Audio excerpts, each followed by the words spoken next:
Hello, everyone, and welcome to another episode of Real G Football. I am joined once again by Prince Sosa, my guy repping his Barcelona jersey. Let's go, his Barcelona kit, rather. Sosa, let's just get it started right away. Bundesliga, the action that was going on. Bayern, they're now just 2 wins away, so 6 points away from getting their 8th straight title. You know, the game against Leverkusen was actually, more or less competitive right up until sort of like Bayern, they got their second goal midway, sort of later in that first half, and then they just finished it off just before halftime. So, I mean, Bayern asserting their dominance yet again, but there was a few key things in that game I want to talk about. Number one, Kai Havertz, not in the starting 11. And to me, man, when, yes, you're not fighting for the title anymore, but you're still fighting for those Champions League spots. And I know Gladbach lost, but that doesn't mean, you got any more excuses. You need to get as much distance away from them as possible. They're still tied, and the only difference is going to be the goal difference, and you cannot let that be the only thing. You have to take control. I know Bayern's tough, and I know you want to keep the locker room together, but let's say, I guess, for some reason, Kai Havertz has either done something or he's rumored to leave or something. Doesn't mean you take him out of the squad. We've seen what happened with Schalke. Players can be professional, and they can help you. Nubel is the best player on Schalke, in my opinion, and Kai Havertz is the best player on Leverkusen, and I think it definitely cost them at least not even getting a draw in this game versus Bayern. And then the other thing is Robert Lewandowski and Thomas Muller will not be in the game versus Gladbach coming up this week, so that could be a big blow, and I think we're going to see just how much Bayern need them and how big of a gap is between Bayern, Dortmund, and then the rest of the top 4, the top 6 of the Bundesliga. Yeah, and another thing too is you forgot to mention Leipzig tied Paderborn, right? So that's another thing, and they're only 3 points behind them. So if they got a point, they would have been 2 points behind them. Or if they snuck a win, they would have been tied with Leipzig, and then it would have been more interesting. But yeah, they failed, and they needed something, man. And the thing too, it wasn't just Havertz not being there, but the team made a lot of mistakes where I'm like, what are you guys doing? Like, there was a lot of defensive mistakes. Like, sometimes the fullbacks were deeper than the center backs, and I'm like, what's this? And then sometimes the goalkeeper made a mistake, and they were just all over the place. They did not look like a professional team, in my opinion. They looked, ugh. Yeah, and it's gonna be tough for them to kind of keep the pace, man. Like, they had a chance to at least get 1 point. 1 point can make a lot of difference, especially, we only got a few more games left here in the Bundesliga.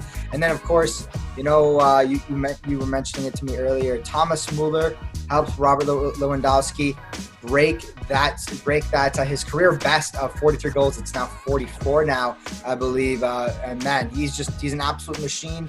And Thomas Muller too, man, he has had a big resurgence. I know, more or less his position and the Raumdeuter sort of thing. Look, assists and goals aren't everything with him, but it's nice to see that he can get in those a lot more now. And, I think the loss of him actually may be a bigger factor than people think. I think Lewandowski is obviously the more important player, but I think that Muller will definitely be missed in this next coming game, that's for sure. And it may slow them down on their race to the title. This is probably the one chance to do it, Sosa, because if not, it's all but over.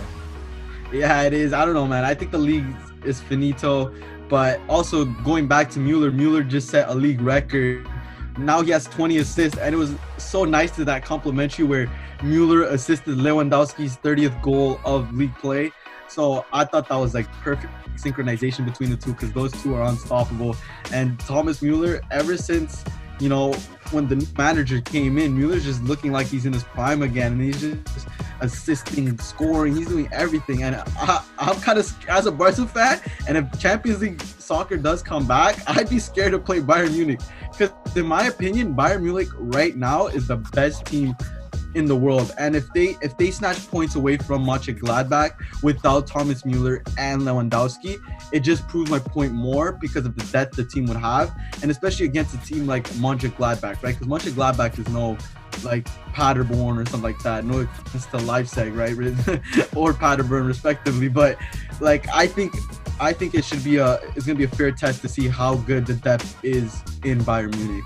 For sure, and I think you're right. A lot of people were actually saying I've been listening to some German league podcasts, and a lot of people have been saying that this is probably the best Bayern side since the treble winning side way back with Jupp Heynckes. So that really is amazing. They've been doing a really, really great job, really dominating. And we've seen too the way they thrashed Tottenham, Chelsea as well. I mean, they look dominant. And the one thing that could potentially kind of hurt them, I guess, is maybe, stopping their momentum yet again if they have a long break before the Champions League, and then other teams kind of are a little bit less rusty than them. I could see that being a factor, but you're right. I think they're definitely contenders for the Champions League title, especially with Liverpool out right now.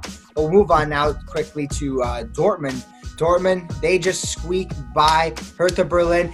I said it last week, Hertha is looking really good. They've had a very up and down, crazy yo-yo season, but they're actually looking really good. The talent that they have there is finally being utilized properly. Dortmund, they are a dominant team, but hey, these are one of the teams in the Bundesliga right now. If Hertha can keep this going for next season, that they're one of those teams in the middle of the pack that are going to always be tough games. They're going to give you those 0-0 draws or just a kind of just a one-goal victory type of thing. And Dortmund really did struggle. And I think especially too without Haaland, Haaland is a very key piece to that team. I know last week they eventually got the 6-1, but either way, I mean, they had a tough time for sure. Yeah, and Hertha Berlin is, like you said, is a great team, and it's kind of cool too because I know they actually have Champions League aspirations in a few years, but that's for another time. But also, Dortmund, I'm gonna give them respect because I think they should have won by a few more goals because they actually had plenty of chances, but they just couldn't finish it. They couldn't bag it, especially with Jadon Sancho not playing the first half because he broke the quarantine rules and getting a haircut, which Emre Can said he actually has to grow up and be more mature. So there might be a little problems in the locker room between those two.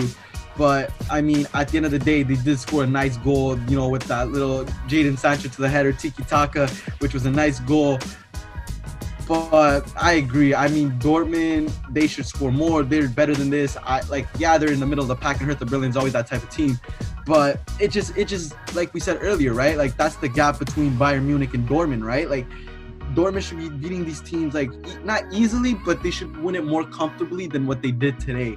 And maybe the score result didn't show that because they did have more chances than what it presumed.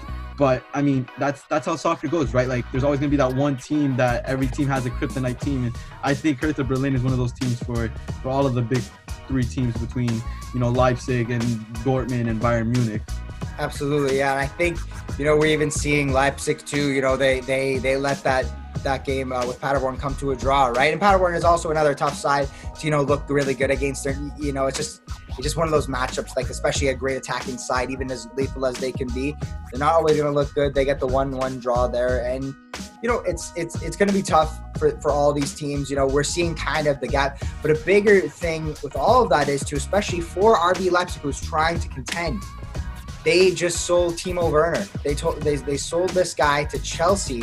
And I was a little bit confused because I just think Tammy Abraham is so good that I'm a little confused as to why you would kind of say, okay, because I'm assuming that Werner's got to be over him, right? Because I do think he is the better player. But I think that if you gave Tammy Abraham even a little bit more time, man, he was one of the top goal scorers at the beginning of the season, and he's young. He's going to have his ups and downs, but man, I think in another season he could probably be just as good as Timo Werner. He's quite a bit younger as well.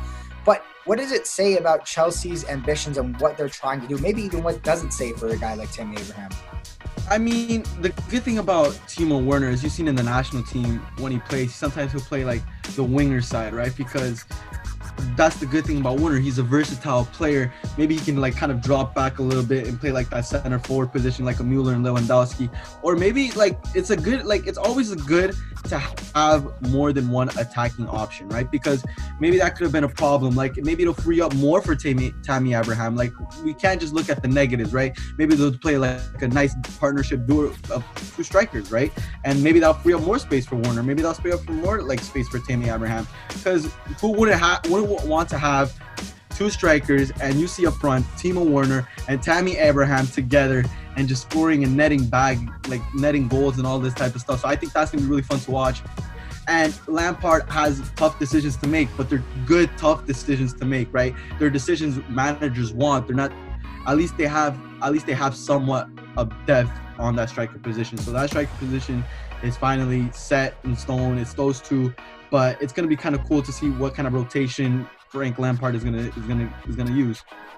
I'm interested too. And one thing I would say is I think Timo Werner actually does a lot better when he's got a partner up there with him, or maybe at least the 10 to kind of help set him up a bit more for his late runs and everything. But I also think that maybe it could signal, maybe even a change defensively too, maybe more of a 3 at the back kind of formation, because that's where they struggle most, which is why I'm a bit confused about it. But I guess you got to get him if you think you got competition. But I think like other players like Dyer Upamecano, who did unfortunately get a red in that past game, he's been, one of the bigger prospects in the world right now for center backs. And he's someone I think Chelsea could really, really use more than Timo Werner. But I see the point, because if you think about it, they might be losing Willian. They're trying to develop Pulisic and Mason Mount. And then you got Hakim Ziyech also coming in. So they are going to have like a pretty strong attack force up front for Chelsea. And that's really what they're good at right now, is they're really good at scoring goals. So I guess if you add that, then it is definitely really good. But now the question for Leipzig are they changing their philosophy a little bit? Is Josef Poulsen going to be the striker? Is it going to be Patrick Schick on a permanent move eventually? Who is it going to be? I think personally, I would give the reins to Poulsen, man. We've been saying that he's one of the most underrated players in the Bundesliga, and I think that you don't really need to bring anybody in. A lot of people talk about RB Leipzig being this financially powerful team, and yes, they are, but they don't really flex their muscles that way. They don't really go out and buy tons of players per se. They buy a lot of younger, cheaper players and just build them up. And with a guy like Nagelsmann, I don't know. I think the sky is the limit, but it does raise some questions. Yeah, and what's weird is like you were talking about how they're so strong financially, but people don't talk about how their scouting is strong as well. Like, I don't know what it is about all these Red Bull teams, like the New York, the Salzburg, the Leipzig, but they always find these like diamond in the roughs, right? Like Tyler Adams came from the Red Bulls. You got Haaland from Salzburg. So they're everyone. I don't think they're really worried about that, because I think they could find someone in the youth system, or like you said, Poulsen is going to be a great option. So I think with Nagelsmann as well, as great coach as you are, like as a great coach he is, he'll find a way to put his team in a successful position, right? It's like sometimes it's not about all these big names and all this type of stuff. Like Leicester City, like 2015, or Getafe right now, who's playing Unreal Soccer. Like, it's always at least they have a great coach who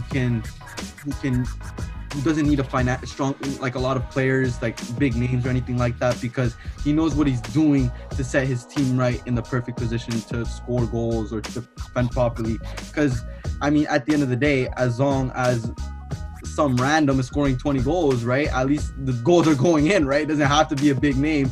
Some goals are going to come one way or another.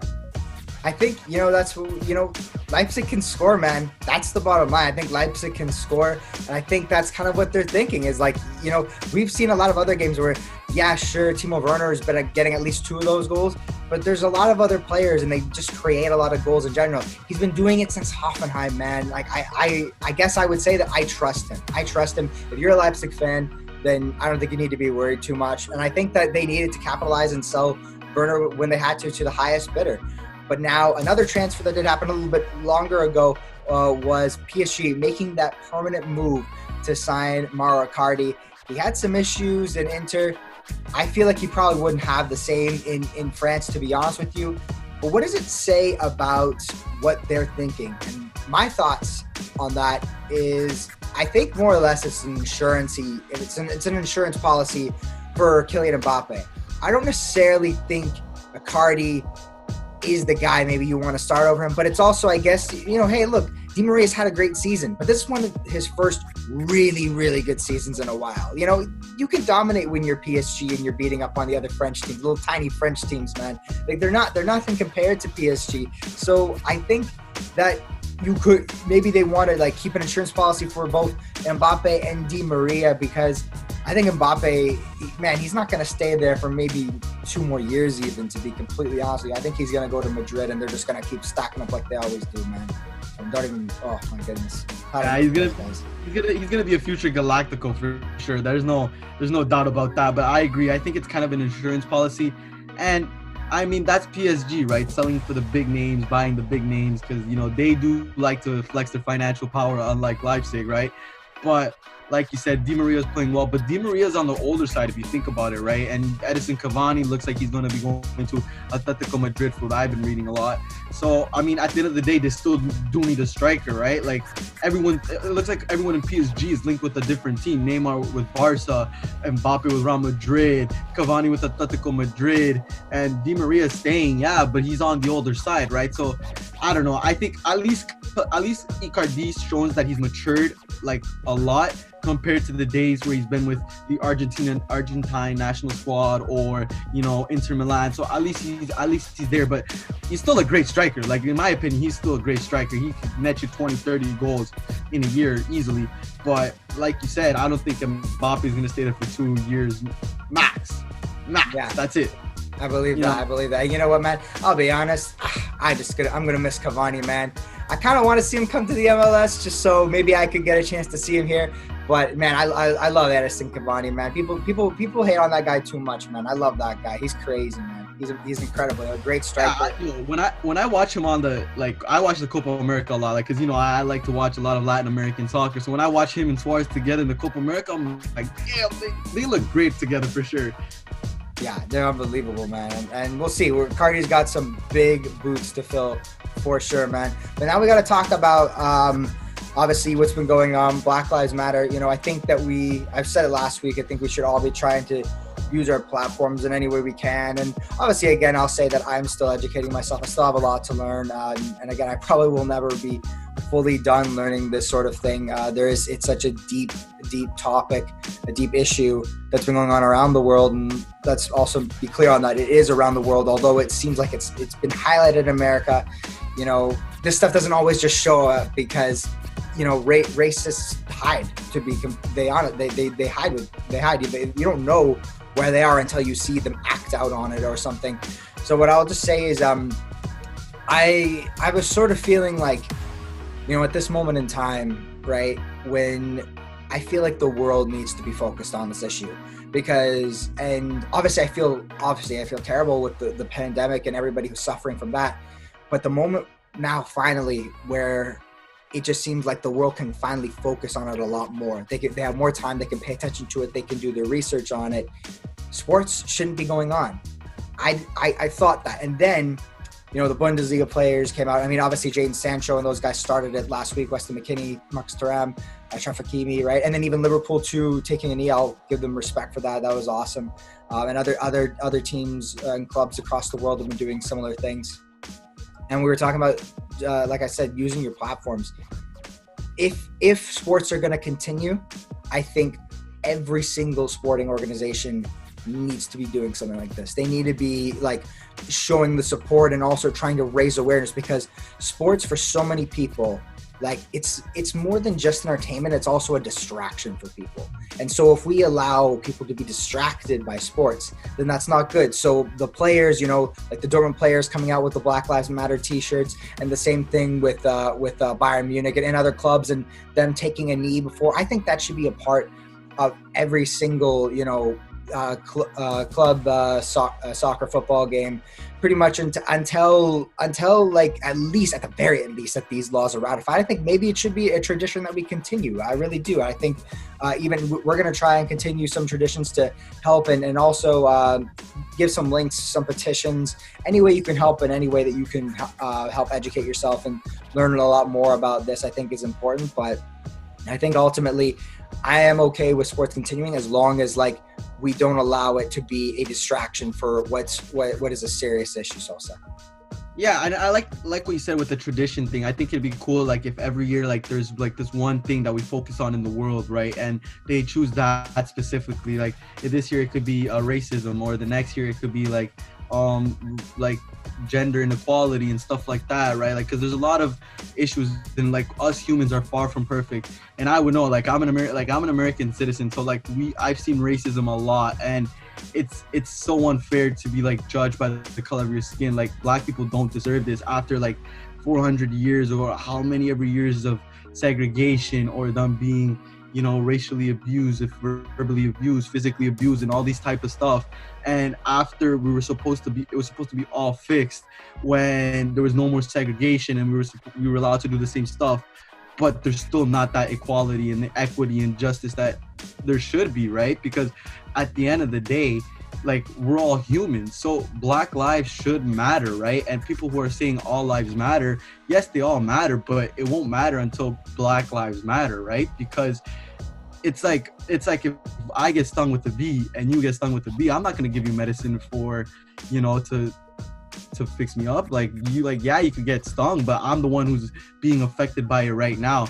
And it's crazy because there's a lot of people, you know, like parents, like, they just they see the news and they just see the bad stuff, but they don't see what's going on online and social media. Because it's crazy how, like, our generation is really trying to make a difference, and I'm happy to be a part of this generation. I know we're far from perfect, but like, we're really out here trying to do a revolution. Like, this is crazy. Like, this is like, it was crazy because I was reading that it's been protests over in 19 different countries and all 50 states, which is actually like one of the biggest protests in history, So it really shows how much each of us can make a difference, even if we think we can't make a difference. And yeah, like the small things, like signing a petition or donating or watching this YouTube video with all these ads. And then if you watch the whole video and have it in the background and you watch all the ads, then it does generate revenue for the person who created the video. And then they donate to bail money for those who got arrested protesting or other type of stuff. So I think we all can make a difference, and just try to find the way you can make a difference, especially because we're all going to make differences differently, right? I might use my platform, others might use watching videos, some might get petition signing. So like, whatever you can do, it helps, even if you don't think it will help. I agree. Yeah, you can't lose hope on this thing. It's gonna be a tough fight. It's gonna be a very long fight, but it's one that's worth it. And you know, I always believe that, you know, if it was easy, everybody would do it. You know, and nothing good ever comes easy. Nothing good ever comes easy. But if we all stick together, if we all just keep supporting each other, and also too, man, another thing, and I would never tell you to have sympathy for a racist, but the thing is that we have to educate them. We can't give up hope on them because, man, look, the reality is too, and I believe I said it before, but you know, I was ignorant to certain things too, but there were people that were patient with me and helped me learn. I obviously didn't grow up with that kind of hate in my heart, but either way, people came along and they helped me learn. And I think that's what we all got to do. Even if it's tough, even if you're not going to get through to someone on the first time, you got to keep going, keep pushing, because we're trying to create a change, right? And we're trying to do the best that we can. But I love what you said, Sosa. I think that all of it was perfect. It was brilliant. And I think we will end it there, but we will continue the good fight. We will continue that. We're going to have some links below for ways that you can make a change. We out, baby.